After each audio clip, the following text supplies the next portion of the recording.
কিন্তু লক্ষ্মী হট করলেন যে আমি ওই রাসের মধ্যে প্রবেশ করতে চাই, গোপীদের মতো আমি সেখানে সেই মাধুর্য রস আস্বাদন করতে চাই।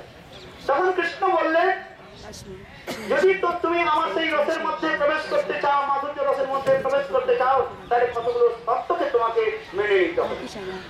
সেই শর্তটা কি? প্রথম বললেন, তোমার এই যে ব্রাহ্মণের যে ব্রাহ্মণের অভিমানকে ত্যাগ করে গোপ অভিমান তোমাকে গ্রহণ করতে হবে।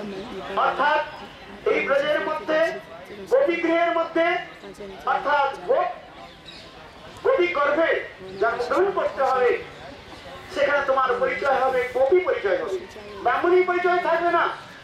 কিন্তু শাস্ত্রের মধ্যে একটা কথা রয়েছে, কৃষ্ণ গোপ জাতি গোপী বিনা অন্য করে না করে অঙ্গীকার। কৃষ্ণের মধ্যে একটা বিশেষ জাতি বিচার এখানে দেখা যাচ্ছে। কৃষ্ণ বলছেন আমি গোপ জাতি। चैतन्य चैतन्य स्पष्ट देखें, this is not my own interpretation, मैंने कोई अपने नहीं बोला। इसमें कृष्ण गोप जाति गोपी बिना न करे अंगीकार। कृष्ण कहते मैं गोप जाति, गोपी छोड़ करके मैं दूसरी की जो है स्वीकार नहीं कर। इसलिए कार्य स्वयं कृष्ण बोले, जिसे गोपी गृह में जन्म जानी गोपी गर्भ में जन्म, और তাও নয় আবার গোপের সঙ্গে তোমার বিবাহ, তাও নয় গোপের সঙ্গে বিবাহ। আর কি না, আমার যে নিত্য সিদ্ধ যে গোপীগণ রয়েছেন, ললিতা আশাকি রাধা আজকে নিত্য পরিকর্ষণ রয়েছেন, তাদের সঙ্গে তোমার মৈত্রী ভাব সখী ভাব করতে হবে। ভগবত প্রেম প্রাপ্তি করতে হলে প্রীতি সংগ্রহের মধ্যে বর্ণন করা হয়েছে, যার মধ্যে প্রেম রয়েছে, প্রীতি রয়েছে, যার মধ্যে প্রেম রয়েছে, তার সঙ্গে মিত্রতা করতে হবে। যতক্ষণ পর্যন্ত তার সঙ্গে মিত্রতা না হয়, তখন সে বস্তুকে পাওয়া যাবে না। অনেক সময় প্রীতি সুন্দরের মধ্যে এসে জীব গোস্বামী পাল সুন্দরভাবে তত্ত্ব সিদ্ধান্ত দিয়ে সেখানে তিনি বর্ণন করেছেন। সময় অভাব, এগুলো বলতে গেলে অনেক সময় লাগবে। সেই জন্য বলা হয়েছে কি, যে গোপীগণের তোমাকে সঙ্গ আদি করতে হবে। আর কি ওই গোপীগণের সঙ্গে তাদের যে ক্রিয়াগুলো তুমি করতে হবে, অর্থাৎ গোপীদের মতো তোমাকে কান্ডা দিতে হবে, তার মানে গোবর দিতে হবে, ঘুটে দিতে হবে, গোবর কাটতে হবে, গরুগুলোকে সাফ করতে হবে, দুধ কাটতে হবে। এই সকল গোপীগণ যে সকল নিত্য প্রত্যহ কার্য আদি করে থাকে, সেই সকল কার্য আদি করতে হবে। দুধ দহন থেকে আরম্ভ করে, দুগ্ধ দহন থেকে আরম্ভ করে দুধ গরম করা, দধি তৈরি করা, মাখন তৈরি করা, এই সমস্ত কার্যগুলি তোমাকে করতে হবে। আরো বললেন কি, আরো তোমাকে কার্যকরী করতে হবে কি, গোপীদের মতো পরকীয়া ভাবে জানে নিজের পতিদের বঞ্চনা করে কিভাবে সেই রাসস্থলের মধ্যে প্রবেশ করতে হবে, সেগুলো শিক্ষা লাভ করতে হবে। এই জন্য আমাদের শিল রূপ গোস্বামী ভক্তির সম্মত সিন্ধুর মধ্যে বর্ণন করেছেন যে সেখানে গোপীগণ 5 প্রকার শিক্ষায় শিক্ষিত হন। কর্ণাকর্ণিকারম, কিভাবে কর্ণকর্ণিকারম অর্থাৎ কানে কানে কিভাবে ইঙ্গিত গুলো দিতে হয়, সেখানে শিক্ষা লাভ করতে হবে। পতিবঞ্চকম চাতুর্যতা, কিভাবে পতিকে বঞ্চনা করে যেতে হবে, আর রাসস্থলীকে নিশিস্তর্পে রাত্রি যেতে হবে। এই সকল শিক্ষাগুলো সেখানে স্কুল কলেজে পড়তে হবে। অর্থাৎ গোপী কলেজ তখন পর্যন্ত আপনি অ্যাডমিশন না নেন, ততক্ষণ পর্যন্ত ওই রাসলীলার মধ্যে প্রবেশ হবে না। কিন্তু লক্ষ্মী দেবী বললেন, আমি সতী সাক্ষী নারী, এক পতিব্রত ভারী, নারায়ণ ছাড়া আমি কাউকে জানি না। তো নারায়ণকে ছেড়ে আমি আবার অন্য কোনো গোপের সঙ্গে বিবাহ, আবার আপনি যে সকলগুলো বললেন এই শর্তগুলো আমি পালন করতে পারবো না। তখন কৃষ্ণ বললেন, তুমি রাসের মধ্যে প্রবেশের অধিকার। তখন এই লক্ষ্মী দেবী এখানে আবার কঠোর তপস্যা করেন, অনেক সাহতক সত্য সাহতক কঠোর তপস্যা করেন। পুনঃ কৃষ্ণ এলেন, পুনঃ কৃষ্ণ ওই কথাগুলো বললেন, কিন্তু লক্ষ্মী দেবী সেখানে মানলেন না। তখন কৃষ্ণ বললেন, ঠিক আছে, তোমাকে আমি তো রাসের পদে অধিকার দিতে পারি না, কিন্তু তোমাকে আমি গ্রহণ করতে পারি। একটা দিকে তুমি আমার এই বক্ষস্থলের মধ্যে স্বর্ণ রেখার মতো থাকবে। এই জন্য বলা হয়েছে, শাস্ত্রের মধ্যে বলা হয়েছে ভগবানের যে ভগবান যিনি হন তার ভগবানের লক্ষণগুলো রয়েছে। হ্যাঁ, কি লক্ষণ? কি? ভৃগু লাঞ্ছিত, ভৃগু লাঞ্ছিত শ্রীবৎস চিহ্ন। আর লক্ষ্মী দেবী সেখানে তিনি স্বর্ণ রেখার মধ্যে রয়েছে। আজকাল তো ভগবান তো বাংলায় তো ভগবানের চাষ হচ্ছে বাবা, আলু মূলো আর গাজরের মধ্যে চাষ হচ্ছে ওটা। হর সাল এক একটা করে ভগবান কোথায় উঠে পড়ে, কিন্তু একটা ঠাকুর দেখা যায়নি যে ওই যে লক্ষণ বললাম। হ্যাঁ, এগুলো সব ভাঁওতাবাজি কথা। কেউ অনিমা লঘিমা সামান্য একটু লিখতে শিখতে শিখে নেয়, হ্যাঁ, হেরিং করে দিল, আর সব লোক মনে করলো যে ভগবান। এটা সব গাঁজাখড়ি কথা। হ্যাঁ, গাঁজা টানে, গাঁজা টেনে কিছু কিছু বোঝা যায়। এসব শাস্ত্র যারা অধ্যয়ন করেন না, শাস্ত্র যারা জানেন না, তারা তাকে দেখে ভগবান বলে বলতে থাকে। হ্যাঁ, আর ভগবান মরে যায়, ফের ভগবানকে পুড়িয়ে টুড়িয়ে ছাই করে দেবে। এসব বেকার কথা। এই জন্য বলছেন তিনি ভগবান হবেন।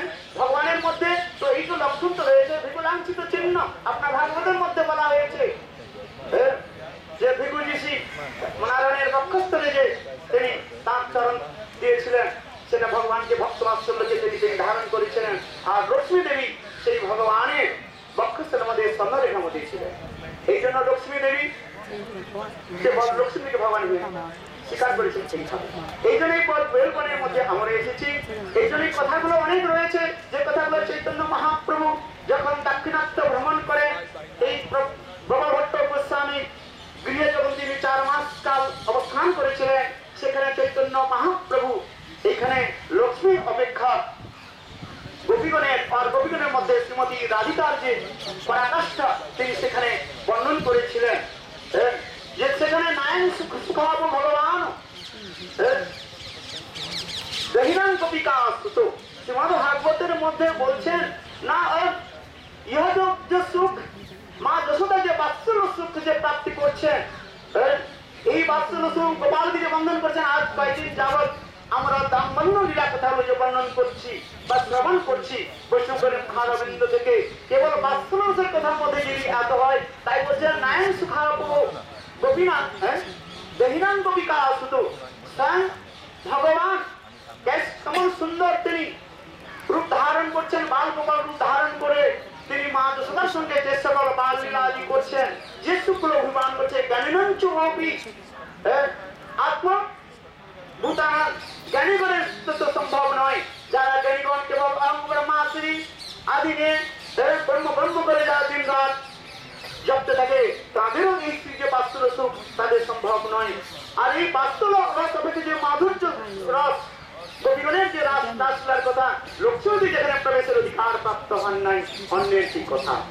এই জন্য বলছেন শাস্ত্রের মধ্যে বলছেন উদ্ধব আদি বড় বড় ভক্ত লোক সেখানে সেখানে অনেক স্তবস্তুতি করছেন।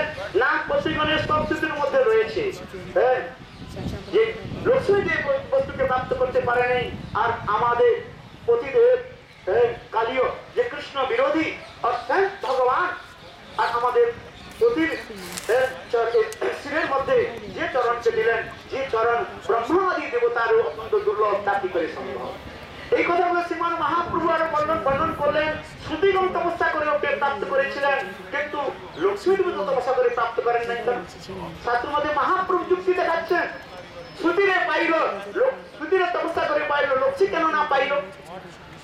শ্রুতিগণ তপস্যা করেছিলেন এই বৃন্দাবনের মধ্যে, জানি গোপাল তাপনী উপনিষদ আদি, তারাও মূর্তিমান হয়ে তারা তপস্যা করেছিলেন রাসলীলা প্রবেশের জন্য, কিন্তু তারা রাসলায় জানি গোপী ভাব গোপী দেহ তারা প্রাপ্ত করেছিলেন, কিন্তু লক্ষ্মী দেবীর সৌভাগ্য হয় নাই গোপী দেহ প্রাপ্তি অথবা রাসলার মধ্যে প্রবেশের অধিকার। মহাপ্রভু এইগুলো যখন প্রশ্ন উত্থাপন করেছিলেন, তখন বেঙ্কট ভট্ট শ্রীমন্ত ভট্ট প্রভুদানন্দ সরস্বতী পাদ তারা ছিলেন ধুরন্ধর বিদ্বান পণ্ডিত সংস্কৃত।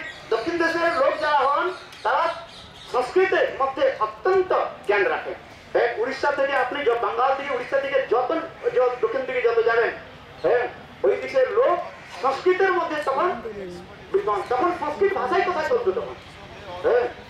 তখন তখন শাস্ত্রের মধ্যে খুব জ্ঞান ছিল। মহাপ্রভু তখন যুক্তি দেখালেন যে তুমি বিচার করে বলো, ভাগবত তো পড়েছ, কিন্তু ভাগবতের মধ্যে তো স্পষ্টই বলা হয়েছে শ্রুতিগণ প্রাপ্ত করেছেন, কিন্তু লক্ষ্মী কেন না পাইল? তখন গোপাল ভট্ট গোস্বামীর পিতা এবং তার খুল্লতা দাদা তারা বিচার করেন সত্য কথাটা। এগুলো অনেক তর্ক বিতর্ক হয়েছিল। ন্যায় যুক্তি আদি এর মধ্যে শ্রীমন মহাপ্রভু তাদের সমস্ত যুক্তিগুলোকে খণ্ডন করে স্থাপন করে দিয়েছিলেন যে মাত্র কৃষ্ণ ঠিক সর্বশ্রেষ্ঠ এবং কৃষ্ণ ভক্তি এবং রাধিকার যে সর্বশ্রেষ্ঠতা সৌন্দর্য মাধুর্য সেখানে তিনি স্থাপন করলেন। এই জন্য বলা হয়েছে এই লক্ষ্মী স্থান। এখন ছোট একটা প্রশ্ন আসে যায় যে লক্ষ্মী দেবী যখন প্রাপ্ত হয় নাই তো আমরা লক্ষ্মী দেবীর কেন কাছে এসেছি কেন? তাকে চাইলে তার কাছে প্রার্থনা করে কি পাওয়া যাবে? আমার কাছে যদি 1 টাকা থাকে, আপনি যদি কিছু চান আপনাকে আমি 1 টাকা ভিক্ষা দিতে পারি, আর আমি যদি ভিখারি থাকি তো আপনাকে দেবো কি করে? নৌকাটা ডুবতে যাচ্ছে, আমরা সব একই নৌকার মধ্যে রয়েছি, তো কে কাছে বাঁচাবে বলুন তো? আমি যদি প্রতিষ্ঠিত করি তাহলে আপনাকে দিতে পারি। তো লক্ষ্মী তো ভিক্ষায় ভিক্ষিত হচ্ছে, কিন্তু ভিক্ষা মানছেন হাত জোড় করে কৃষ্ণের কাছে। তো আমরা তার কাছে যে মানলে কি করে হবে? তিনি কি দিতে পারবেন? প্রশ্ন এসে যায় অনেক সময়, অনেক কথাও আসে। আবার লক্ষ্মী দেবীর অধিকারও নাই। শাস্ত্রের মধ্যে বলা আছে লক্ষ্মী দেবী শান্ত প্রধান কাস্ত রসার মধ্যে রয়েছে, নারায়ণের অঙ্ক সাইনি লক্ষ্মী দেবী। তো তার কাছে এনে দিকে আমাদের যে মাধুর্য রস কবি ভাত কি প্রাপ্ত হবে? তাহলে আমরা এসেছি কেন? কথাগুলোর মধ্যে অনেক যুক্তি তর্ক রয়েছে। আমাদের আচার্য বা সেখানে সংগতি করেছেন যে হ্যাঁ লক্ষ্মী দেবী অনুমোদন করতে পারেন। যেমন শাস্ত্রের মধ্যে বিশ্বনাথ চক্রবর্তী পাদ বলেছেন দ্রোণ ধরা তারা উপাসনা করেছেন ব্রহ্মার, আর ব্রহ্মা ছিলেন তিনি দাস্তর আধিকারিক দাস্তরস। আর ব্রহ্মার কাছে দ্রোণ ধরা কি প্রার্থনা করেছিলেন? ভগবানের প্রতি বাৎসল্য প্রাপ্তি করার জন্য। সেখানে ব্রহ্মা তাদের বলছেন এবং বস্তু এইভাবে হবে। তাহলে সেই দ্রোণ ধরা সেখানে তারা বাৎসল্য ভাব প্রাপ্ত করেছিলেন। সেই দ্রোণ ধরা নন্দ যশোদার অঙ্গের শরীরের মধ্যে সেখানে প্রবেশ করেছিলেন। কেন? ব্রহ্মা হচ্ছেন কি ভগবানের ভক্ত। ভগবানের মধ্যে একটা বিশেষতা রয়েছে যে ভক্ত যা বলে সেই কথাকে তিনি রক্ষা করেন। সে ভক্ত যে রসের ভক্ত হোক না কেন, যে ভক্ত তিনি যা বলেন ভক্তের বাক্যকে তিনি সেখানে পুরা করেন। কেন গীতার মধ্যে ভগবান নিজে বলেছেন কি নমে ভক্ত প্রণশ্বতি। হে অর্জুন তুমি প্রতিজ্ঞা করে আমার ভক্তের কখনো নাম হয় না। আমার ভক্ত যা প্রতিজ্ঞা করবে আমি সেই ভক্তের বাক্য রক্ষা করবার জন্য আমি সেখানে সবকিছু ব্যবস্থা করবো।